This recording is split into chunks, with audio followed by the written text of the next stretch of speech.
look back over the past 10 years of two Irish comic book professionals.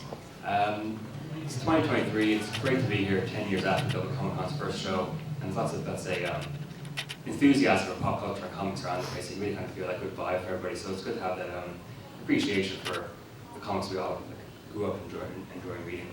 So, who we got here beside us today? We have people like to introduce themselves. Can I sum myself up in one sentence? No, I'm just kidding. My name's Declan Shalvey. I'm a writer and artist, or artist and writer from Clare, and I've been working for Marvel Comics since 2010. And I came up in like the UK indie scene and the Irish indie scene, and I got to where I am now. And I'm probably most known for working on Moon Knight, which was a TV show last year. Yeah, so work for Marvel and lots of great other stuff as well. I am Triona Farrell. I've been a colourist now, for about since about 2016. I've done kind of work for pretty much every company. Probably my most well-known work is probably either Crowded, which is here, or West Coast Adventures. Yeah, so good. Yeah, good stuff, good stuff. Okay, I appreciate you guys being here. So what have we got on the agenda for today? Just for anybody who might be unfamiliar with Tree and Declan's work, I found this cool thing on the Marvel website where if you put in a creator's name, it lists their works over the past number of years. So Declan has over 200 credits with Marvel Comics, and Tree's got 77. I'm just racing around a bit behind him, but it's quite an impressive feat.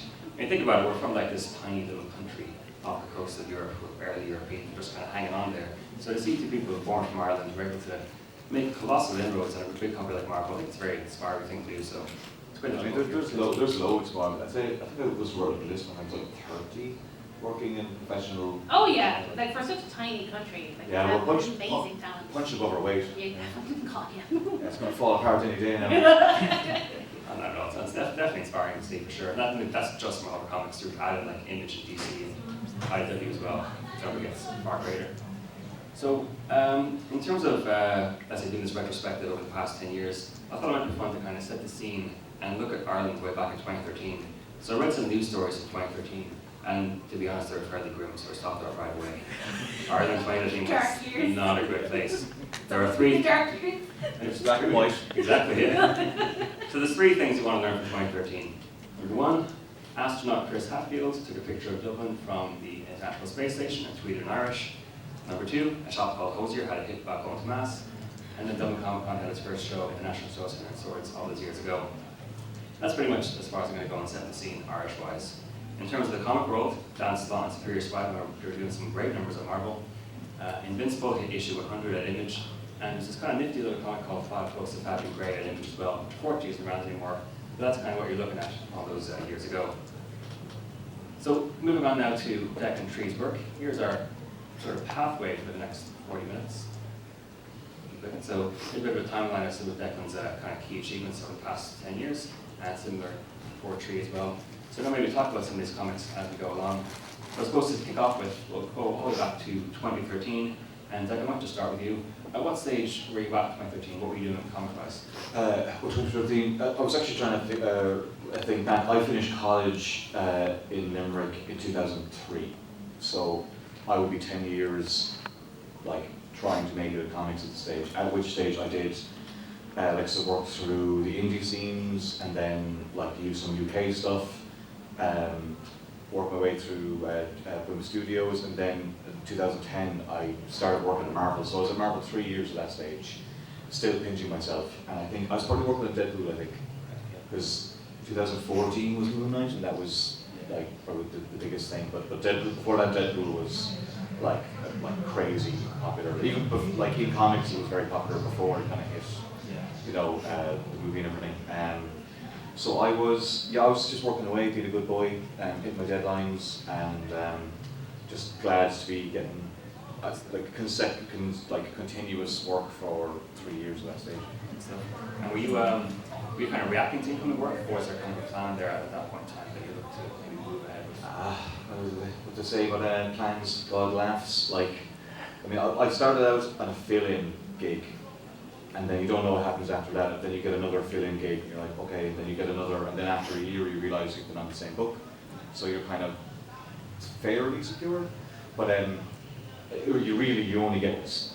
You can only decide to take what's offered to you, and if you're only offered one thing, then you're like, that's the thing I'm going to do. And I think at that point I was working on Venom at Marvel, and I was offered Deadpool. I didn't want to do it because I didn't really know the character. I wasn't too interested. So I was like, I'll only get to do it if I could get a certain colorist to color my work, and I could do my own colors. I got a bit like, you know, Confident. yeah, you know, because I'm like, sure, because I like what I'm doing. So like, there's nothing to lose. And they said, oh no, Venom's cancelled. Yeah, Deadpool, yeah, sure. I'd love to do Deadpool. I loved it. He's great. And Deadpool #1. But I wouldn't have. I did get a kind of a bump, but I wouldn't have known. I wouldn't have the confidence to do it. I mean, lesson learned there. I should have the confidence to do it. But that was the closest to like having a choice, and it wasn't really a choice. You never really know what's going to come your way. Like it's down to the people in the offices deciding who they think, if they can rely on you or who you'd be a good fit with, and so you're kind of a bit of a Ronin, you know, just take it what comes your way. Sounds good stuff, good stuff. And same question to yourself, Triona. This would be probably an interesting answer. Comics weren't on your agenda back in 2013, were they? No, I didn't even know there was like a potential for me, to be honest. So thinking back to 2013, basically I came out of school, had no idea what I wanted to do. I come from a very, very academic family, so they were like, oh, become a teacher. So I actually went into history. I did submit to animation in IDT, but I didn't get it at the time, so yeah, I went into history. I think I was still in UCD at that time. I had like a major in history and a minor in classics, and like I did attend the first Dublin Comic Con as someone who like I still did artwork in the background. I sold my artwork at the Art Sally back in 2013 myself. I'm trying to recall now if the way I got into comics, and I might as well tell the story, I was like, for the life of me I cannot remember if it's 2013 or 2014, is that I was in Dundrum and I was walking past, I saw a big tent at Dundrum Town Centre, because my parents live about 5-10 minutes from there, and I was like, I wonder what that's about, and I passed my friends, and they were like, oh, it's DICE, it's a small comics convention. You know, they're looking at portfolios, and like, that's a thing you can do? Oh my god! And God bless poor C.B. Cebulski, because he had to deal with me with my little baby artist batch of like crappy sketches. God love him. And he was very kind, of course. He wasn't going to be like, you know, get out of here, you know. But like, yeah. So that kind of spurred my interest in comics, and I always think that comics is one of those things that when you start doing it, you're like, God, it's like addicting to be honest. Like I can't get away from it at this point. So like so I started kind of getting into the indie comic scene while still doing kind of my course. Kind of finished off and I think graduated in, I think it might have been 2014. So yeah, no, I can't remember if it was 2013 or 2014, but some kind of quote me on that. I can't like I can't remember. Yeah, but it was like either one of those years. But that kind of. Yeah, it wasn't too much longer I first started seeing your stuff. You're doing a webcomic. Yeah. Are you your own? You were doing comics with Aaron. No, it was. This is before. Oh no, with them. Yeah. And then that was afterwards. Yeah. I think in 2015 was with Adam. That sounds about right. Yeah. Or Aaron rather. But yeah, so that's my adventure. Very good. And so, how long after that first introduction was that you maybe got first very professional comics work? So I think my first professional comics was in 2016 with Boom, a small book called Weavers with Dylan Burnett, and I'm really struggling, I think, Dan Waters. And that was a great, like, I got residuals in that book. It was amazing for Boom. Now I got only $3. Better than zero. Better than zero. I got sandwich with that. Yes, my first work would have been with Boom. And it's the same with, as Declan was saying, the kind of like it's like a snowball. That kind of once it gets going and they realize they can rely on you, you're doing good work. You know, you get one gig and then you get the other. And I, you know, back then was not making enough money at all to live on. But you know, as a colorist, you can kind of pick up multiple gigs and things like that. So like it began to snowball going into like 2017 and 2018, and then you know, blah. It's one thing I didn't realize because you were getting to work in like this American, art form, and I thought, wow, this is amazing. I get to do this, and why me? Because I'm not that great. Like, well, why are they paying me? And then you kind of realize so many people are incredibly unreliable and weird. Oh, yeah. Like, you know, I'm all for supporting artists, but like a lot of us are total weirdos who cannot like just be human sometimes. So like they don't get deadlines or not, you know, causing problems for people down the line. And so you realise just by being competent and professional and easy to work with is actually huge. And that can go a long way when you're starting out. I know, exactly, yeah. There's so many people I know and you kind of think yourself, like, oh God, like why aren't they working professionally in comics? And you work with the brief and you go, oh no. Yeah, I did a lot when I started working in Marvel. I'm like, oh, why is this guy working this book? He's amazing. He's like, yeah, I can't keep a deadline. Oh. Yeah, no, it's worse even if you're a colour space, you're like, look at this face. When they're like, the print deadline's my deadline, right? But like, you had all this to learn in the last 10 years. By that stage, I'd done all that, and you know, you very were well kind of established, and I was kind of dipping my toes in the water. Okay, so looking at that difference in your career paths there, so Declan, if you were a little bit more established than, let's say, 10 years ago or so, was there any kind of particular job or opportunity that kind of came to you that really helped to, let's say, propel your career forward? Well, Deadpool was definitely one because it was a popular book, but Moon Knight was just... I was a Marvel for years, and I was looking to do a book where I could really kind of sink my teeth into it and have a more strong visual take that's, you know, that was my own. Because like what happens is you end up being like, my running joke for years was whatever Tony Moore, the artist of original artist of Walking Dead, whatever he was doing at Marvel, he'd leave and I'd replace him. So I was like, whatever that guy's doing, I better pay attention because that's my next job. But Moon Knight was different because it was working with like Warren Ellis, who was just like a huge like presence in comics, incredible writer. He hadn't done comics in a long time, so I never thought I'd ever get to work with him. And I got to do this like very bold visual take, and that just kind of, that seemed, even though I was in Marvel for years, a lot of people, that's where they first found me, just because I was working on small little, you know, Thunderbolts and Venom weren't the big hits, but Moon Knight just kind of, it changed. People looked at me differently afterwards. They started thinking I was a genius, and I did not want to correct them, so. And, I've been milking that ever since. No harm in that, yeah, fair play. And a question for both of you now. Once you've kind of been in the industry for a number of years, was there any kind of point that you felt comfortable in yourself to say, this is going well, I'm actually kind of happier, confident, content in my work, but to say that this is my kind of full-time gig? I still don't feel that. Yeah. I think they reached a point where like you can finally kind of look back and you can be like, oh, okay, I've made it. You know, I'm comfortable. You know, I have a lot of contacts. You know, because there is a point where you feel like you're on a razor's edge. You're like, this is it. This is the end of my career, because you either you mess up a deadline, or you know, an editor doesn't contact you for a month. It's like, what did I do? I think probably they reached a point when I was working at Marvel when they offered me West Coast Avengers, when I was kind of really felt quite comfortable, because that was kind of a high-end book that they were giving to me, kind of a young colorist.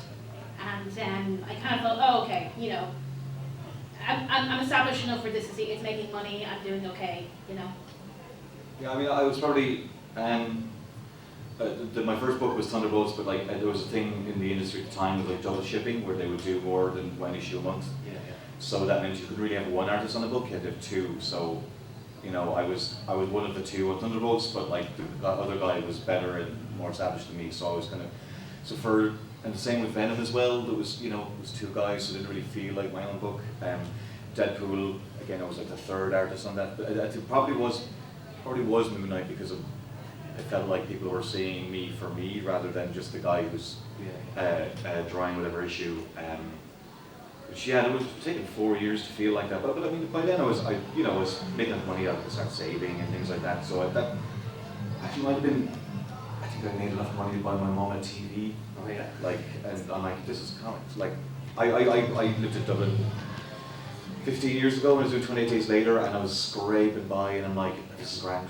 You know, I'm getting to draw comics, so I'm happy. And I could never have imagined I'd be where I am now. You know, but I would say I'm secure now, like, because I kind of like don't have a job right now, but it's fine because I know something's gonna.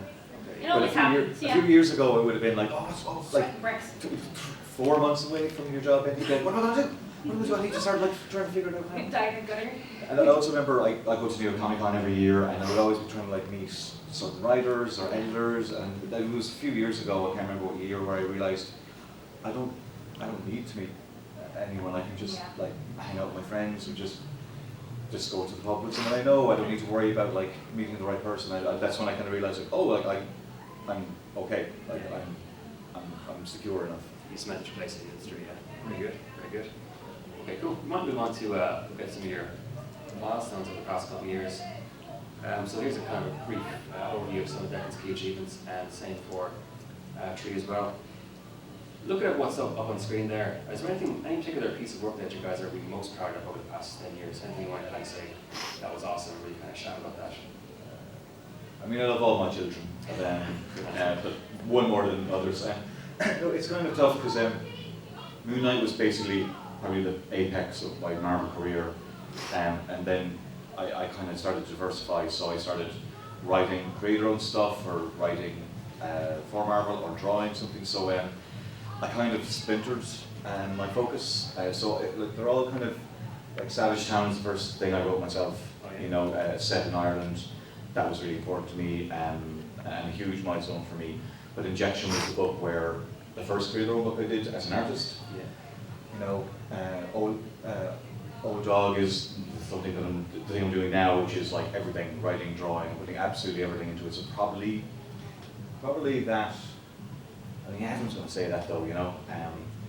But it's weird. Like there's something about each of them. Like Bad Bodies wasn't like a huge hit or anything, but it was creatively so satisfying. So all that stuff. There's something different to like about all of them. Yeah. Sorry, it's not a good answer. No, that's a fair answer. I might just ask you a question, seeing Savage Town up there. You chose to work with an Irish artist for that. What made you decide to pick someone else to work with rather than be the artist yourself? Well, just practically, I was drawing Injection, and I didn't have time to. I could either. Well, I was working with an amazing writer and an amazing colorist. They were both doing brilliant projects, and I was just doing this one because that's all the time I had. So I didn't have time to write, so I had to draw another one. But I figured, you know, there's so much talent in Ireland that like aren't in a position I was in. So Phil Barrett is an amazing cartoonist. I just think he's incredible, and he should be a household name. And I wanted to read a graphic novel by him, and so I was like, you know, I'll write it. And sure enough, he did draw it. That took my cake and eat it, where I got to do a book that I didn't have to spend a year. Also, I would not have made money on that as an artist. Like I was able to pay Phil, but actually, no, I didn't pay Phil. We split the profits after the book, but I couldn't afford to work for a year with nothing coming in on a book that like, you know, isn't the genre that people associate me with. It was like Limerick gangsters, you know, going from Deadpool to Limerick gangsters is a big shift, and I didn't necessarily think people would follow me onto it, you know. Okay, fair enough, yeah. And Trish, saying for yourself, I got some of your milestones there. Yeah, God. I always think that kind of, I go, and maybe this is kind of the hindsight of time, the leaders look really, really good, colour-wise. You did. There was a very strong start. Yeah, but you probably, the one I'm most remembered for probably is Crowded, because I kind of find the style on that. I love working on that book.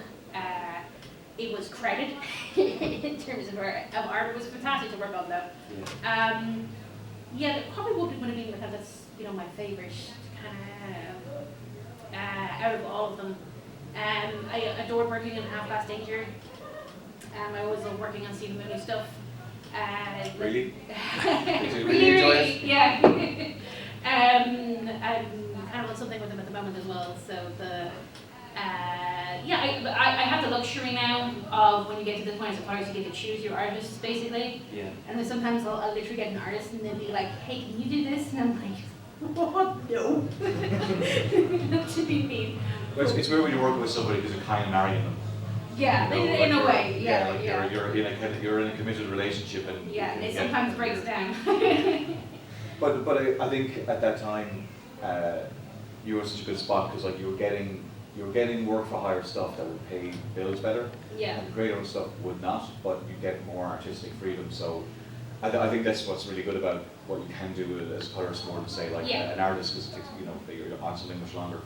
You can experiment and you can take something safe and reliable, and like you're like, you know, you can actually be very satisfied. So I think it's a high risk as an artist because you get locked into a project. If you're locked in for 6 issues and it's terrible, like you're stuck, you know. As a colorist, there's a bit more mix and match, you know, like generally, at some points I was probably working on about 8 projects at once, but I try not to do that because it's very, like, you're working basically then on like 160 pages a There month. needs to be the equation for how will colourists do that, because every bloody colourist does it. They'll just take way too much on, but you get such cool offers, and you're like, Yeah, I can do it, I can can do it. squeeze that in, you become, it's about kind of establishing boundaries, you become better with time and kind of Actually, negotiation. that's not fair to say about colours, because like I did it as well. I was drawing 2 books. I was drawing Northlanders and Thunderbolts Yeah. at one stage, and I was killing myself, but like I didn't want to turn down. You either get opportunity. 2 offers like that and you're kind of like, yeah, I can not sleep for a month, that's no problem. And I didn't. Yeah. But like, you know, I think everybody needs to, like, I would always tell people, don't do that, just don't do it, but they're going to do it, because you need to find out what your level, your max is Yeah, before you need can to start. burn out before you can figure out when the level is. Yeah, and I can tell you till this day is long, but you're not going to listen to me, like, you're just going to like, go, Yeah. whatever, Dad, and then do it yourself. Yeah. No, it needs to be done, but yeah, definitely out of all of them, I'd probably say, oh god, I don't even know. I think Crowded is probably the one that I really enjoyed. I had a lot of creative freedom with that. I think West Coast Avengers was great. I really thought Alien was good, to be honest. Yeah, The combo of things. But yeah. Because I didn't draw it. That was great. But yeah, we've been working on Alien together for the last few months, which that's been really cool, like, and not like, I mean, I did ask for you, but like, that doesn't mean you're going to get them, doesn't mean you're going to be available, like, but it's really nice when stuff works out like that. Yeah, no, exactly. Sorry, so you requested a tribute of colours on the book? What's that? Sorry? You requested a tribute of colours Yeah, on the book? Yeah. Because generally that's whole kind of a Marvel DC. I don't know exactly, but you can request kind of. Yeah, if they're in, like, I mean, if it's just a randomer, no, because, you know, but Trina's been working there for years, so it's entirely possible, you know. Yeah. Unless it's too busy or whatnot. So all you do is ask and hope for the best. It's the perfect, guys. Cool. And you kind of touched on this next question a bit, but I'll ask it again anyway. In many ways, you guys have what is a dream job, or something what you probably would have seen as a dream job when you're younger. Is it the dream you hoped it would be, or as a working professional, what's it really like? Is it what's it cracked up to be? Yeah, it is. I get to wake up every day and just draw or come up with stuff. It's amazing. I'm so lucky to be able to do this. You know, that actually did it, and it's a living, and I'm getting by. But you know, like, there's people who hate their jobs, and they finish at 5, and they don't think about their job. They go home, they'll make dinner, they'll sit down with the family, watch TV, don't even think about their job, and then go in the morning. I would hate that, you know, but what I do is instead I have a job I love, but I do it all day, You're every never day. off the clock because you're constantly thinking about it artistically. But I think there's a lot of more burnout because of that, you know. Yeah, it's just trying to never switch your brain off. Like, I find actually, like, getting the train up here or like being on a plane, sometimes when you just can't be doing something, and you force your brain to just be human for a few minutes, it's like, oh right, I forget what it's like to be a real person. But that's the trade-off, is you're doing it all the time, and if you can't manage that, then that's going to be a problem. Like, thankfully, it's in my blood. I just naturally, if I didn't have a job, I would come up with a thing to do. For whatever personality flaw that is, I've got it bad. But it's great. But like, you know, but I don't see friends that much, and you know, I don't have much of a social life. Which is fine for me. I'm comfortable in my own company, but there's a lot of people who just aren't, and you have to be okay. You have to have a good mental constitution to be able to just sit down and be at the desk for hours and hours and hours and hours. Mental fortitude there to draw for like 15 hours a day. Yeah. Like, it's not. Yeah, anybody can do it for a couple of hours, but can you do it for multiple hours consistently every single day? You know, and you know, ultimately realize when you need to pull back and. No, exactly. Better, but you have to be able to do it, otherwise, and that does have its own downsides, like, you know. But in the scheme of things, I'd much happier to be where I am than what I could be doing. On my end, so I'm not really, and don't crucify me for this, a huge Marvel or DC comic reader when I was younger, and that was just not something that was kind of accessible. That's a water. I want to do a spit take, but it's going to take too long. Give me a minute. Growing up, I could never envision this as like a dream job. I knew what I wanted to do something in art. That's why I ended up actually doing a critical art theory masters at TU Dublin. And I came out and didn't know what I wanted to do. When I say it's my dream job, I think it's a fantastic job. I love doing it. I think I'm very good at it. And the problem with being a colorist, problem per se, is that often you're working with someone else's vision. So like there is creativity, 100% involved in it, but there is also kind of like in the end the buck stops with like the writer. And if you're not meeting the writer or artist like magnanimous vision, then there's like, I have this particular, I won't name the book, but I was Alien. where I kind of, it was like this desert scene with like a monster. It was very kind of, dull, so I kind of, I made the monster kind of this very vibrant color so it looked kind of interesting. And they got back to me, that the artist was kind of like, no, we want it all brown. And I was like, that's going to look not good. And I tried to argue again, and he was like, no, brown. Brown's the worst colour. I know, and so I was there, and I was like, you can't, like, it's just together, you can't argue. He's not paying my paycheck, but I can't argue against this. So like, there's frustrating moments like that as well. It's allowed me to travel. It's given me a lot of freedom in terms of like what I want to do. Like I don't think I work an office job at this point. I think I'm like Declan as well, where like if I don't have a job, I just make work for myself, which is what I did. There's one point in my whole career I didn't have work, and I made up a book and drew it just to have something to do, even though I didn't make any money for whatever, just to have a thing. But so you're saying something there that made me think. Yeah, but I think it's. I wouldn't say, if I imagine where I was going to be years and years ago, it was not going to be here, up in front of being a colorist for like Marvel and DC, but like it's kind of, but like I absolutely love the job still. I love working with creative teams. I love kind of negotiating and stuff like that. Is it my favorite thing ever all the time? No, because you're at the end of the pipeline. And it is a job. It is a job. Like. It is a job. There's moments, but I think I have a bit more freedom than you. But I have this policy of like if I have a terrible project, and a lot of players are like, why would you do that? Why would you take it out? I just stay. I'm sure you've stuck out other projects, and that's why you don't do it now. And it's right to your point about travel. Like, I have been to, because of comics, I've been to America so many times. I've been to South Africa. I've been to Israel. I've been to like so many European countries. Like I had no interest in traveling when I was younger. I was like, no. But I've been to all these amazing places, and it's because of comics. I never could have imagined. Because it's so flexible. Yeah. You can negotiate around things. I think there's definitely a personality type that's better suited to it. And it is a job. And for all the things I was complaining about, like if you just cop yourself on, you can be better about things. I'm so looking. Sorry, I'm talking over you. Okay. You're actually kind of transitioning well to the next question I want to ask you, which We're pros. yeah. Do you see yourselves in the next 5 or 10 years? Do you see yourself maybe transitioning out of comics into something new, or what are your kind of plans at the moment? I mean, bury me in a one of those comic book boxes. I know a lot about people Buried who alive by your comps. yeah, dead underneath it. I'm not dead. You're down there, Shalvey. I just love doing it so much. It's just it's in my blood.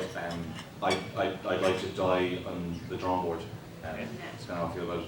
I know it is probably prudent and smart to have a backup plan. I don't have one.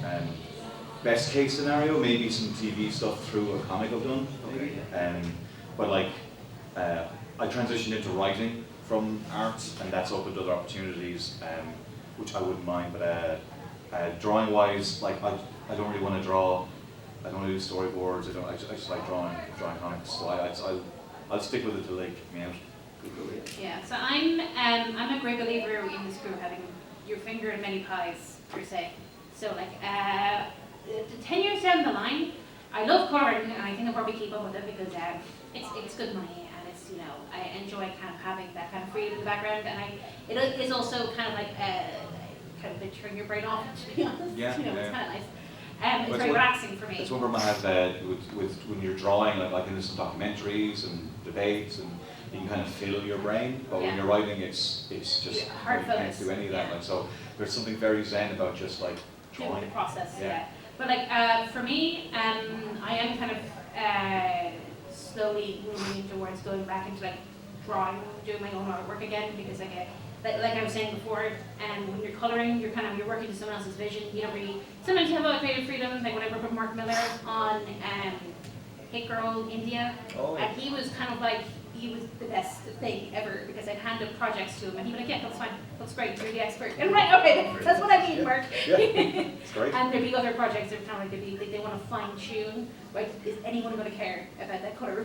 Yeah, like when we were working on Alien together, like I had a rough idea what I wanted to look like, but I didn't like direct you, like yeah, no, no, just, exactly. you know, and you came back and I don't even think there was much back and forth. Like I definitely would have like a vision or whatever, but like I'm also, you know, you want to get people to bring their best stuff, so there's no point like, you can't tell people what you're thinking afterwards either, Yeah, like that's helpful. just have you tried colouring on Dave Stewart, which Yeah. is something I get sometimes, I'm like, Oh, wow. I never thought of that. Thanks. Yeah. Sometimes it's the personalities kind of come into it. Yeah, no, exactly. But like, yeah, I think down the line I would like to kind of get into drawing my own comics and writing my own comics and doing more illustration myself as well, because that was something.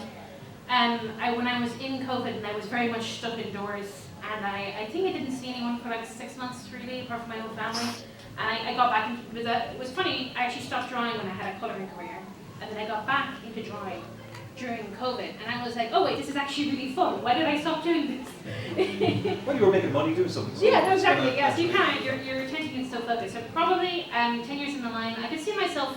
I also teach sometimes. I did a 2-week teaching stint in Denmark recently, and with the college, and so that's something I can see myself doing as well. I don't know. I'm not too worried about it. I tend to land on my feet. Is what I found. Although I realised you asked what am I doing in 10 years, and I basically said I'd be dead. I probably won't try and I'm not quite there yet, yeah. but I know actually realistically I would like, say 10 years time, to have like done more Old Dog, have a compendium, a big book of the whole thing, have something I made like Savage Town has been optioned for an animated series. I hope that happens. Like there's cool stuff still possible. Like I just need to hang in. 10 more years to make it to the end. I'll sleep when I'm dead. We've got the good reputations to carry through anyway, that's for sure. Last question before I open up questions to the audience. This is kind of a geeky question, but probably the right place for it, so it's alright.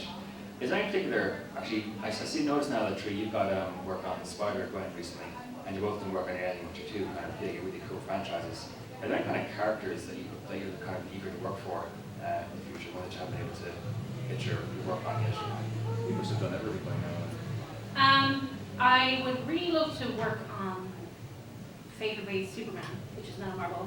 Yeah, I'd like to do Superman. I'd love to do Superman. I actually did a small stint with him in the Pride last year, which was real fun. Well, the Superman's son. Yeah. Superman, or possibly, I'm trying to think now. Probably I'd love to do more Spider-Man stuff, because I do really enjoy the Spider-Man stuff. Cool.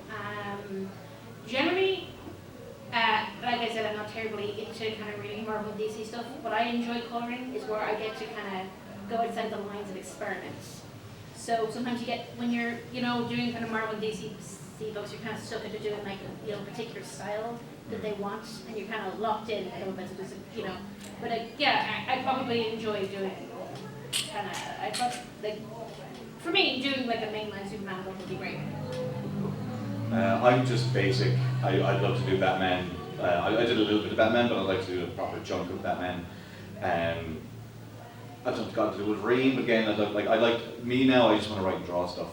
I'd love to write and draw Wolverine, like 8-issue maxi series or something. Daredevil is my bucket list. I actually would love Superman too, even though it wouldn't be a natural fit. He's the original, I can see you doing Batman, like you do. Yeah, Batman. I know I do Batman in my sleep, but Superman would be a bigger challenge. But I like the idea. Spider-Man too, all the ones I love growing up with. I'm not too, but like say Aliens or something. I mean, I barely even watched Alien films before I got off the job. I'm a hardcore Alien fan, so they said Alien, and I was like, yes. Yeah, I was like, you mean like Alf? No, they were like, no. I had seen films, but I wasn't like crazy into it. But I like the world, and it's a great place for stories. So sometimes for me, it's like, what's the challenge, or would you want to play with this? And I did a Hulk story a while ago. I didn't think I'd want to draw Hulk, but I loved it. But I like that, but I also like just making things. So if I can get to do that, I get to make my own things too. I really like where I am in my career, where I can just go to Marvel and go, hey, I'd like to do a thing, and they'll go, oh yeah, we'll get you a thing. And otherwise I can just do something that I write myself. So I'm really handy based. So what did you get Superman bring together? Yeah. Cool. Okay, we've got time to open the floor to some questions now. Now I've got 2 comics to give away to the best questions. Okay, one. You're not getting the 2 comics, all right? One person will get one comic, and the other person will get another comic. So we've got a roaming mic there, or one of the volunteers there is very kindly going to walk around with that. So any questions? Perfect.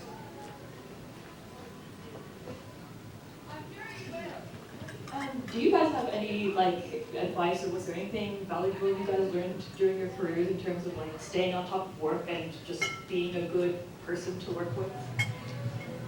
I mean, I'm not a good person to work with, so... Or just being reliable to work with? No, I mean, well, I don't know if it's the same anymore, but I think a lot of Irish have a really good work ethic. I grew up, I've done lots of crappy jobs. I worked on construction, and there was coal men. I did lots of jobs that were not art, so I always knew, if I ever got a chance to do art for a job, I'm not going to mess it up. So that was good. So that was just good upbringing, or whatever it was. You never know the people you meet from all over. I have one friend who has only ever had a job that was art, and as a result, he just never gets anything done. He's always late, misses deadlines, because he's which I just don't understand how you can do that. The anxiety of missing a deadline, I don't. For me, my best advice would be actually finding a group of art peers that you can grow up with, because you're going to need their support. It's going to be a really tough job. I still have, the odd cry sometimes, because it's difficult, and you're constantly being, your boundaries are constantly being pushed against, because you're your own person and your own, you're building your own career, and you're like a company in yourself. So if you have a group of art peers, and I'm not saying go and find the most famous person, don't go to Mark Miller and demand to be friends or something, but we will not be your friends, by the way, so don't even try it. We're lovely people. But yeah, just having that support to kind of fall back on, and just be very. Case in point, I remember Trina's first comics. We saw them, and I gave, pretty sure asked for a review, and we talk and build communities. Isn't necessarily the right word, yeah. but a peer group, because nobody gets better in a vacuum. So even if you could have a friend who's not good at drawing, you're yeah, I'm better at that. Or someone, then they do something amazing, and up the game. gotta step it up. But I think it's very good in Ireland as well, because it's so small that you can you have that ability to build a really good rapport with those around you. But yeah, you're going to need it, and you're just understand as well that you're going to fail, and that's okay as well. It's going to be tough, and the best thing you can do is understand that keep good working hours. And you're going to get burned out, and when you get burned out, step away, take a walk, and yeah, you'll learn as you go as well, Yeah, there's so much to it. As well, what they don't tell you, if you're going to do it, you're basically a business, and you need to be promoting yourself. You need to be do your taxes. You need to, schedule a holiday, which I don't do, but you seem like a normal human being, so maybe you'll do it. It's I find the only way I get work done is I have notes on my phone, and I'll write down everything I want to get done that day. I don't get it all done, but if I'm not continuously keeping track of, sometimes it's just email Triona, and because I forgot, because I just didn't get around to doing it yesterday. Just working out, basically creating a schedule for yourself, a workflow, a habit to get into, so that then ultimately the stuff just kind of comes naturally to you. Having a target, having a plan, having a peer group, looking after yourself. I think you're fairly lucky in Ireland, everybody in comics and the small press and professionals all know each other from meeting up for drinks sometime, or we're a small group, so it's actually, I think Ireland's it's great. It's a bit easier, I think, in Ireland, because you just have that. Because we're a small island, we're very social, as opposed to other countries. England isn't really the same way, America's a bit more cutthroat, but then... and ask for help if you need it. It's okay. I remember on my first book, and I have no idea what's going on, you know, and like just having to like take a breath and then ask the editor, okay, what the hell do you mean by colour holds? And he's like, oh, colouring in the line. And I was like, oh, Yeah. I'm doing that already. Yeah, Okay. don't be afraid to ask. And don't be afraid to say no when you can't do something too. That's a book, and a big Punisher book, and he was like, oh, I know what I'm gonna do. And I said to him, pick between my DC book and my Marvel book. Oh, get out of here, you know, jerk. But 5 years later, I was in a very similar position. I'm like, oh, I'm such an idiot. But you agonise over things. If you don't have people you can talk to just bounce stuff off of, and also because you will give them advice that you realise you should be taking yourself. You know, you will never do it to yourself when you're saying, oh, you should just do this. Right? Yeah. Why am I doing this? Yeah. So I know I think I overloaded you there. Sorry. And then I'm like, oh, never need a flat. Oh, please so much out. We get another question. Thank you so much. Yeah, no worries.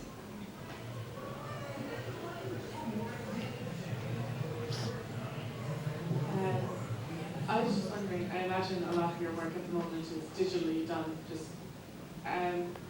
Do you enjoy doing it digitally, or do you go back to doing it, say, on paper with a pencil, or do you mind either way? Well, I have to do my work digitally because no way in hell I'm painting everything, you know. Yeah, plus edits. Yeah, you need to be done. Yeah, as like an artist myself, I just prefer digital. There's a lot more freedom when it comes to that.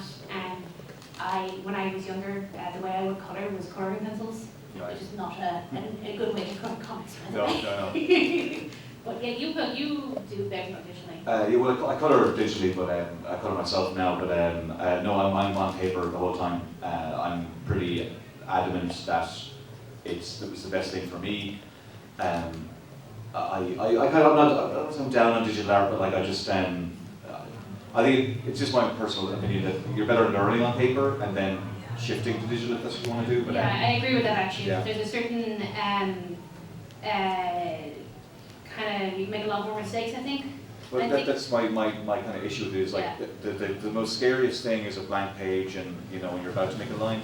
Digitally, there's no cost because you can undo it. But if you have to do it on paper, you kind of have to just, you know, get your withdrawal. Sack it up is what I'm trying to say. I'm trying to think of a better word, but I can't. And just do it, you know. And I think the committal. Makes you better art. I agree with that. Yeah, it's more of a kind of it's not a practical thing. It's more of an aesthetic thing. Yeah. I thought the best advice ever, well, that for kind of, you know, in terms of becoming a better artist, is to just do all of your, just to draw, take like a notebook and start drawing in like in ink. And if you make a mistake, just put it over with like a post-it note or something like that. And what it's going to do is it's going to force you to like look at the work and be very careful with your lines. And what that is doing is making you faster as an artist. I think as a digital artist, sometimes the problem is that, and I do this myself as a digital artist, and you zoom in and you get really obsessed with like a couple pixels, and it's like, it doesn't matter. What matters is you zoom out and have a look at the thing as a whole, especially with a comic book page. I feel like people's major failing when it comes to comic book pages is that they treat every panel like just like a singular panel instead of a whole page. Yeah. Each page is like a singular page instead of a whole book, you know? So like, that's, for me, starting traditionally, and then move, like, once you've like learned the ropes, kind of moving into digital. But digital is a lot faster compared to stuff. Well, what I like about working practically is the limitations. You have to work within those limitations and against them. And I do use Photoshop for colouring, and the problem with that is you can just do anything, which can also be choice paralysis because of that too. But everyone's different. But I personally, I just like it. I like paper. I like getting my hands dirty. I like weirdly, I get like rubbing the pencil off afterwards and smoothing it out. There's like a weird aesthetic thing about just working, you know. It's the finality of it, like. Yeah. No, I don't start rubbing my face off anything, but like there is something quite like satisfying and an aesthetic level about it, you know. But more and more people are working digitally. Like I'm probably going to do dinosaur in 10 years. Yeah, no worries. Any more questions? Hi.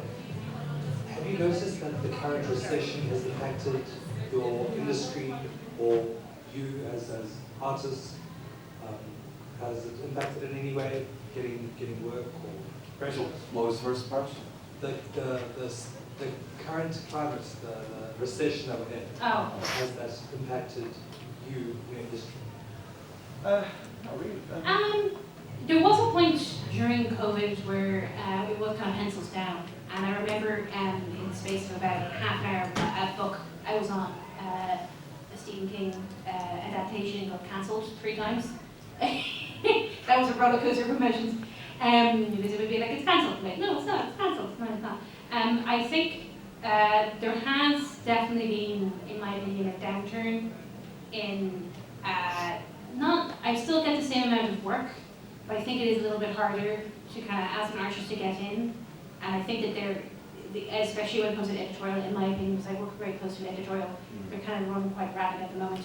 Yeah, well, I mean, there's a lot of things, I think, editorials, because a lot of them are working from home now, so they don't, there was a time where if they could get a question and they could just turn to the editor next to them and just say, hey, what about this? They'd be like, sure. But now it's another email, it's another Zoom meeting, it's another, like, people are getting kind of run down.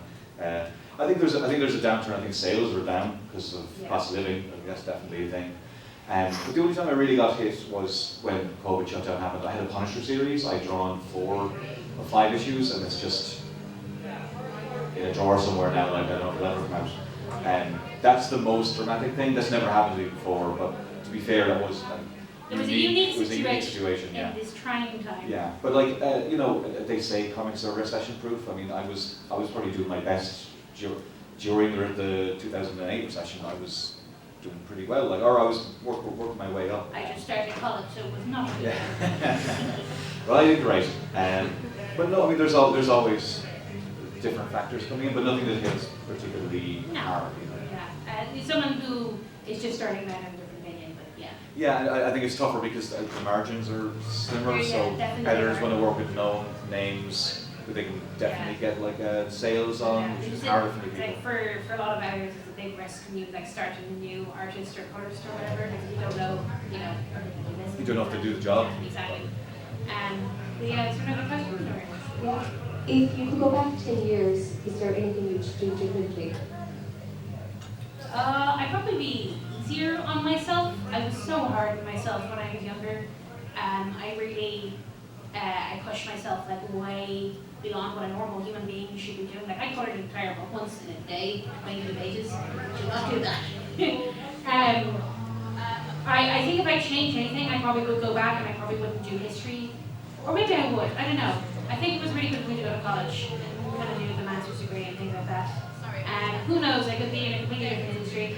I probably just been a lot easier on myself because I got to the point when I realized that I don't know what I'm doing back then, and you get to a point where no one knows what they're doing, and I thought when I started working from Marvel, I need to know all the characters perfectly, and turns out it doesn't matter. Yeah.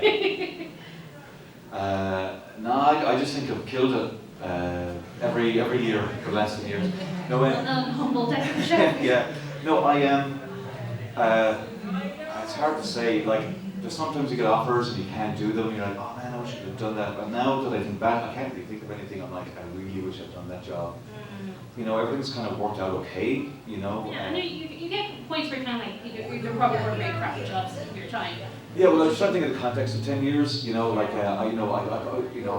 didn't get to be the artist of the Amazing Spider-Man, but I don't think I should be that guy. I think I'm doing the stuff that I should be doing, so it's worked out okay. And I think the stuff that didn't work out the way you wanted to gets you on the path to where you are now. So, as much as I'd obsess over what my next thing would be, as my mum said it to me, she's like, "You're always worried, but it was always fine." I said, "Yeah, you're right. Actually, I spent a lot of time worrying about that stuff I didn't need to."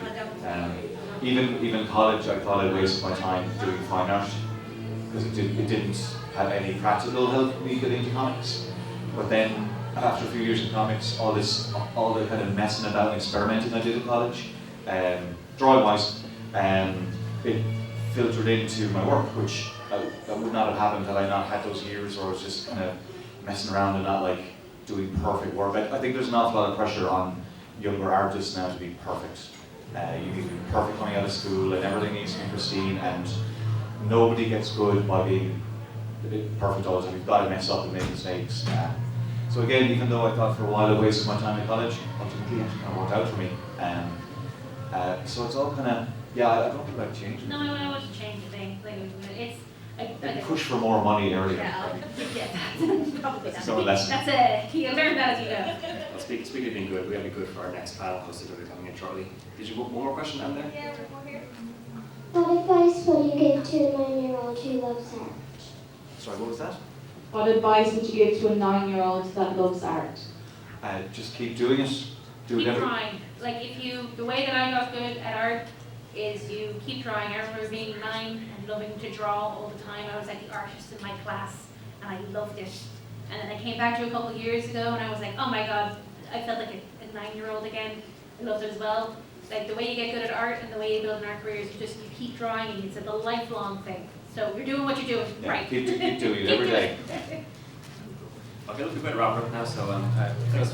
We have the first question, and I would give it to everyone, but these are not okay for everyone on street. The lady with the glasses over there? Yeah. Would you like to come? Okay. There's an alien one and my own one, so. No, sure. That's grand. Which would you like? I'll take your own. Oh, good choice. You're stuck with the alien.